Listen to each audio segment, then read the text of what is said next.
Hyderabad cantonment MLA లాస్యనదేత నేడు తెల్లవారుజామున car ప్రమాదంలో ప్రాణాలు కోల్పోయారు.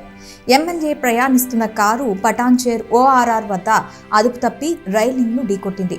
ఈ ఘటనలో లాస్యనదేత అక్కడికక్కడే మృతి చెందారు. ఆమె డ్రైవర్ ఆకాష్ తీవ్రంగా గాయపడ్డాడు. పోలీసులు ఘటనాస్థలికి చేరుకుని ఎమ్మెల్యే మృతదేహాన్ని పటాన్చేరు ఆసుపత్రికి తరలించారు. సదాశివపేటలో ఓ ప్రైవేట్ కార్యక్రమానికి హాజరై తిరిగి వస్తుండగా వాహనం ప్రమాదానికి గురైంది. డ్రైవర్ నిద్రమత్తు, వాహన అతివేగం ప్రమాదానికి కారణాలై ఉంటాయని పోలీసులు నిర్ధారణకు వచ్చారు. ముందు వెళ్తున్న వాహనాన్ని తప్పించే క్రమంలో సడన్ బ్రేక్ వేయడంతో కారు అదుపు తప్పి రైలింగ్ను బలంగా ఢీకొట్టడంతోనే ప్రమాదం జరిగిందని భావిస్తున్నారు. ఆ సమయంలో లాస్య సీట్ బెల్ట్ పెట్టుకోకపోవడం వల్ల అక్కడికక్కడే మృతి చెందారు. ఈ ప్రమాదంలో కారు ముందు భాగం బాగా దెబ్బతింది. డ్రైవర్ పక్క సీట్లో కూర్చున్న లాస్యనందిత స్పాట్లోనే మృతి చెందారు. ఆమె సీట్ బెల్ట్ పెట్టుకోలేదని సమాచారం.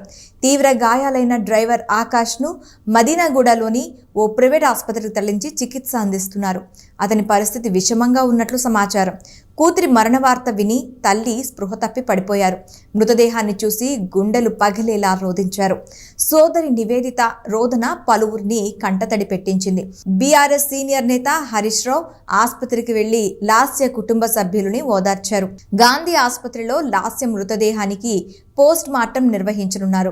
అనంతరం కుటుంబ సభ్యులకు మృతదేహం అందజేస్తారు. ఎమ్మెల్యేగా ఎన్నికయ్యాక లాస్యనందిత నెల రోజుల వ్యవధిలోనే 2 ప్రమాదాలు వెంటాడాయి. ఈ నెల 13న కూడా ఆమె కారు ప్రమాదానికి గురైంది. నల్గొండలో కేసీఆర్ నిర్వహించిన బహిరంగ సభకు హాజరైన లాస్యనందిత హైదరాబాద్ తిరిగి వస్తుండగా నర్కెట్పల్లి వద్ద రోడ్డు ప్రమాదానికి గురైంది. ఆమె ప్రయాణిస్తున్న కారు రోడ్డు పక్కన దూసుకెళ్లడంతో ఓ హోంగార్డ్ మృతి చెందాడు. ఈ ప్రమాదంలో లాస్యనందిత స్వల్ప గాయాలతో బయటపడింది. ఈ యాక్సిడెంట్ జరిగి 10 రోజులు గడవక ముందే మరో రోడ్డు ప్రమాదంలో ఆమె మృతి చెందడం విషాదకరం. అంతకుముందు కిందటి ఏడాది డిసెంబర్లో ఓ కార్యక్రమానికి వెళ్లిన ఆమె 3 గంటల పాటు లిఫ్ట్లో ఇరుక్కుపోయారు. సిబ్బంది అతి కష్టం మీద లిఫ్ట్ను బద్దలు కొట్టి ఆమెతో పాటు ఉన్న వాళ్ళను బయటకు తీశారు. ఇక ఆమె కుటుంబ నేపథ్యం గురించి చెప్పాలంటే మాజీ ఎమ్మెల్యే సాయన్న గీతలకు లాస్యనందిత జన్మించారు. ఆమెకు 2 సోదరీమణులు నమ్రత, నివేదిత. 1987లో హైదరాబాద్లో జన్మించిన లాస్యనందిత కంప్యూటర్ సైన్స్లో బీటెక్ పూర్తి చేశారు. 2015లో రాజకీయాల్లోకి వచ్చారు. కంటోన్మెంట్ బోర్డు ఎన్నికల్లో పోటీ చేసి ఓడిపోయారు. 2016లో సాయన్నతో పాటు బీఆర్ఎస్లో చేరారు. 2016-2020 మధ్య కవాడిగూడ కార్పొరేటర్గా పనిచేశారు. 2021 జీహెచ్ఎంసీ ఎన్నికల్లో కవాడిగూడ నుంచి ఓటమి పాలయ్యారు. 2023 ఎన్నికల్లో కంటోన్మెంట్ నుంచి ఎమ్మెల్యేగా ఎన్నికయ్యారు. సాయన్న గత ఏడాది ఫిబ్రవరి 19న గుండెపోటుతో మృతి చెందారు. ఏడాది వ్యవధిలోనే తండ్రి, కూతురు మృతి చెందడం ఆ కుటుంబంలో తీవ్ర విషాదం నింపింది. లాస్యనందిత మృతిపై మాజీ మంత్రి కేసీఆర్ దిగ్భ్రాంతి వ్యక్తం చేశారు. ఆమె కుటుంబ సభ్యులకు ప్రగాఢ సానుభూతి తెలియజేశారు. అతి పిన్న వయసులో ఎమ్మెల్యేగా ప్రజా మన్ననలు పొందారని, రోడ్డు ప్రమాదంలో అకాల మరణం ఎంతో బాధాకరమని పేర్కొన్నారు. ఆమె కుటుంబానికి అన్ని విధాలుగా అండగా ఉంటామని చెప్పారాయన. బీఆర్ఎస్ నేతలు తలసాని, హరీష్ రావు, కేటీఆర్, మల్లారెడ్డి తదితరులు లాస్య మృతిపై విచారం వ్యక్తం చేశారు. నందిత అకాల మరణం తీవ్ర దిగ్భ్రాంతికి గురిచేస్తుందని సీఎం రేవంత్ రెడ్డి అన్నారు.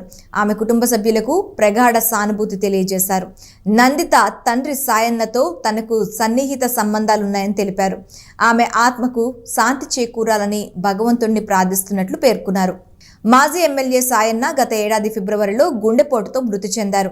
దీంతో ఆ స్థానంలో లాస్యనందితకు బీఆర్ఎస్ అధిష్టానం టికెట్ ఇచ్చింది. నవంబర్ చివరిలో జరిగిన అసెంబ్లీ ఎన్నికల్లో 17,169 ఓట్ల మెజారిటీతో ఆమె విజయం సాధించారు. రాజకీయంగా ఎంతో భవిష్యత్తు ఉందని భావిస్తున్న తరుణంలో అది చిన్న వయసులో లాస్య ఇలా దుర్మరణం చెందడం పట్ల పలువురు నేతలు తీవ్ర విచారం వ్యక్తం చేస్తున్నారు. ప్రజాప్రతినిధుల హోదాలోనే ఈ తండ్రి కూతుళ్ళిద్దరూ మృతి చెందడంతో పలువురు దిగ్భ్రాంతి వ్యక్తం చేస్తున్నారు.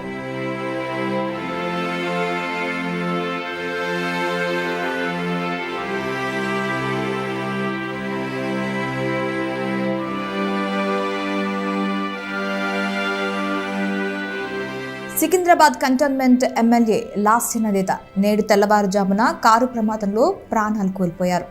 ఎమ్మెల్యే ప్రయాణిస్తున్న కారు పటాన్చేర్ ORR వద్ద అదుపు తప్పి రైలింగ్ను ఢీకొట్టింది.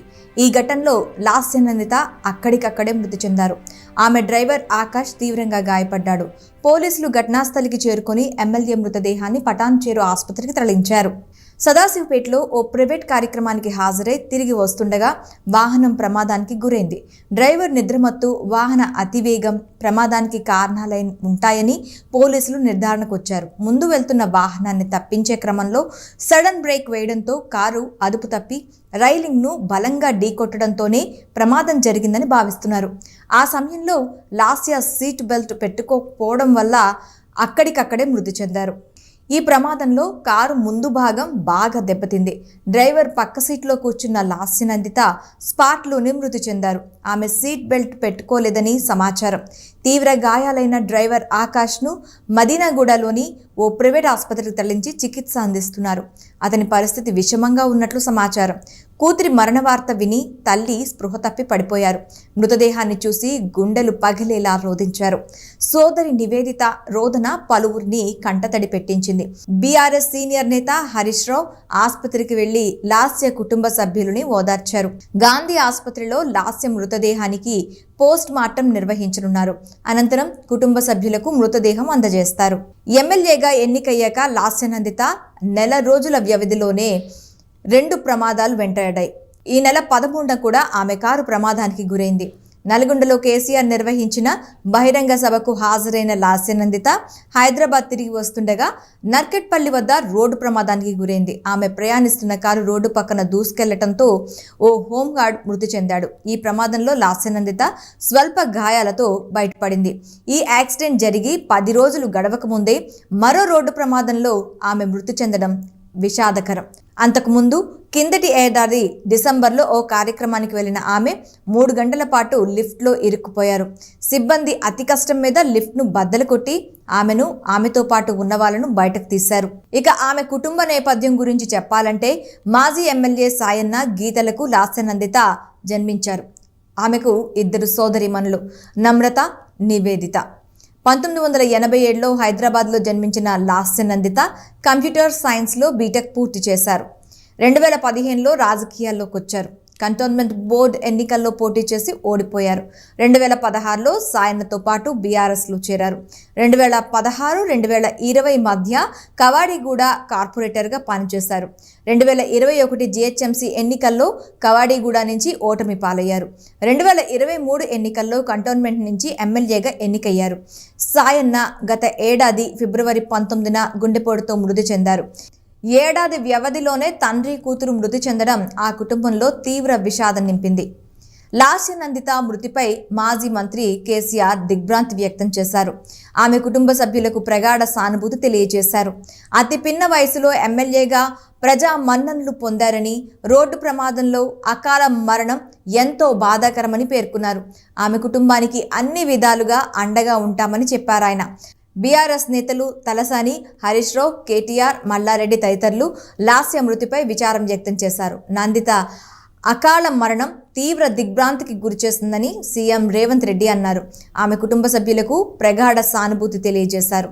నందిత తండ్రి సాయన్నతో తనకు సన్నిహిత సంబంధాలున్నాయని తెలిపారు. ఆమె ఆత్మకు శాంతి చేకూరాలని భగవంతుణ్ణి ప్రార్థిస్తున్నట్లు పేర్కొన్నారు. మాజీ ఎమ్మెల్యే సాయన్న గత ఏడాది ఫిబ్రవరిలో గుండెపోటుతో మృతి చెందారు. దీంతో ఆ స్థానంలో లాస్య నందితకు బీఆర్ఎస్ అధిష్టానం టికెట్ ఇచ్చింది. నవంబర్ చివరిలో జరిగిన అసెంబ్లీ ఎన్నికల్లో 17,169 ఓట్ల మెజారిటీతో ఆమె విజయం సాధించారు. రాజకీయంగా ఎంతో భవిష్యత్తు ఉందని భావిస్తున్న తరుణంలో అది చిన్న వయసులో లాస్య ఇలా దుర్మరణం చెందడం పట్ల పలువురు నేతలు తీవ్ర విచారం వ్యక్తం చేస్తున్నారు. ప్రజాప్రతినిధుల హోదాలోనే ఈ తండ్రి కూతుళ్ళిద్దరూ మృతి చెందడంతో పలువురు దిగ్భ్రాంతి వ్యక్తం చేస్తున్నారు.